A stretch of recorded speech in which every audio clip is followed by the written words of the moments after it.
she can put the same factors together and create high growth and poverty reduction. Now, if she is renamed as the perfect good storm, my contention is that she's still going to be in Malaysia, if not a citizen, at least an honored guest or a permanent resident. Because Malaysia has a chance to get caught up in that perfect good storm of economic growth and development. Development of Islamic finance with the Malaysian paradigm has a chance also to get caught up in that perfect storm. The elements of that perfect storm are the following. First, as you know, economic thinking is beginning to change, and it's beginning to change very drastically. We don't know what we should expect, but definitely the old paradigm of economic development and growth and stability are all going to change. In what direction, we have to wait and see. But we know what Malaysia's basis for movement of getting caught up in that perfect storm are. We know that Malaysia has already committed itself to a continuous development of Islamic finance. Inshallah, we'll cover some of the elements of Malaysian paradigm so you see how well it fits with that particular perfect storm. Malaysia also has expressed its inspiration for making Malaysia as the financial hub of the global economics setting. And that itself requires developments that fit very well with the Islamic paradigm which Malaysia has designed and has proceeded with. Thirdly, we know that the economic gravity, center of gravity of the global economy is shifting. We know from the economists who engage in futurology that, in fact, that center of gravity is going to be in Asia between now and 2050. We also know from the same group of professionals that the center of economic gravity of the global economy is going to shift after 2050 from Asia to Africa. Now, to me, when I hear the word global financial hub that's going to, inshallah, become operative in Malaysia, conjectures a wheel of a wagon. That wagon wheel has a center. It collects all the energy and then disperses it through its spots, in the sense that in every direction it disperses the energy. One more thing we know, that so far the export-based growth strategy for Malaysia has been extremely helpful. And that, of course, the proposition was financial resources would come to Malaysia, would be converted to goods and services, and then again exported. But this export's direction was to the West mostly. The predictions are that at least for the next few years, that direction of trade is not going to strengthen, because the economies of the West are not going to recover. By some accounts, they will not recover well until after a decade and a half. If that's the case, there has to be some change, at least in the direction of the trade, toward areas where the expertise and comparative advantage of Malaysia could become an extremely important factor, not only for Malaysia's economy, but also for the growth and development of these other areas.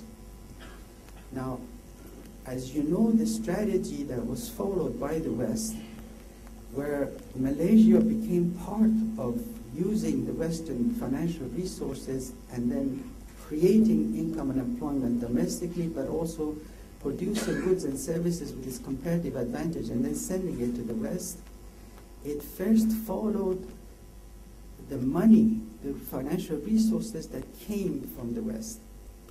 if Malaysia develops its trade in a different direction to developing countries, then it will have to follow that with financial resources. Where is it going to come from? I understand from this global financial hub idea and inspiration and aspiration that the intention is to indeed become a financial intermediary to the global economy. As far as we know, the oil prices are not going to go down, they're going to continue to increase. So there is going to be a surplus revenue for the countries that are producing oil. And oil producers traditionally have not used the resources for their own development or the areas where they're located.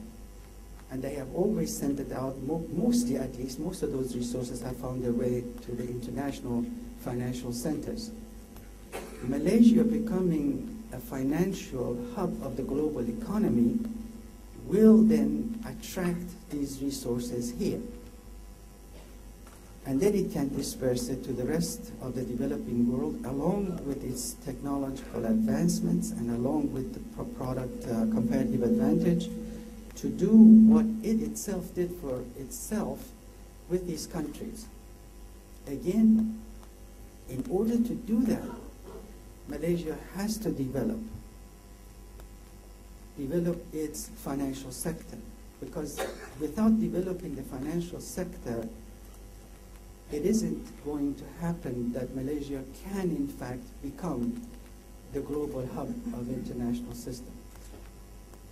Now we also know that from empirical and theoretical studies of risk sharing, Malaysia and Indonesia, within the 10 countries of East Asia, have the lowest risk sharing parameters in the world. Meaning that out of these 10 countries, Indonesia has the least magnitude of risk sharing parameter. Next is Malaysia. Without developing a method of sharing its risk, the resilience of both the financial sector of this economy and the economy itself are vulnerable and are not as resilient as they should be in order for this economy and the financial sector to become the hub of the global economy, financial hub of the global economy. Now, the reason why this risk-sharing parameter is so low for Indonesia and Malaysia is because, according to assessment of the theorists and those who have done the empirical studies, is because the financial sector has a large transaction cost within it. And transaction costs, of course, are information costs and search costs that need to be brought down in order for the aspiration of becoming a global financial hub to become a reality. It just so happens that developing an active and vibrant equity market, a vibrant stock market which is highly liquid, within which you can trade assets from all over the world, because Malaysia wants to become a hub, that also fit in very well with the necessary evolution of Islamic finance. The reason for that is because the entire Islamic finance is risk sharing. That we have said over and over again. We have always talked the talk about developing Islamic financial system because it has risk sharing characteristic, and that gives it the ability to help with growth of the economy, reduction of poverty, and building a resilient financial sector. Now, it is clear that in order to develop that segment of Islamic finance, which is toward the higher end of risk-return profiles and the long-term profile of investment, that stock market will become the effective, and many theorists and empiricists argue that the best instrument of risk sharing is the stock market.